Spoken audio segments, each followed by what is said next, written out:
प्रभुंकर श्रीमंदिर चतुर्पार्श्व 18 नला पर्यंत किसी काम करनी से 18 नला बाहर रही ए नितेई धोबणी प्रत्येक दिन लुगा सफा करती।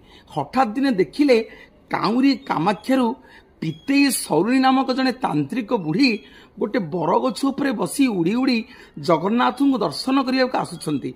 हठात जितेबले नितेई धोबुणी देखले तलू को खसईदे कहले ये तू बस से पितेई सौतुणी कहला तू सीना आज एड़े बड़ तंत्र विद्या शिखिचु क्या बड़े शिखिचु।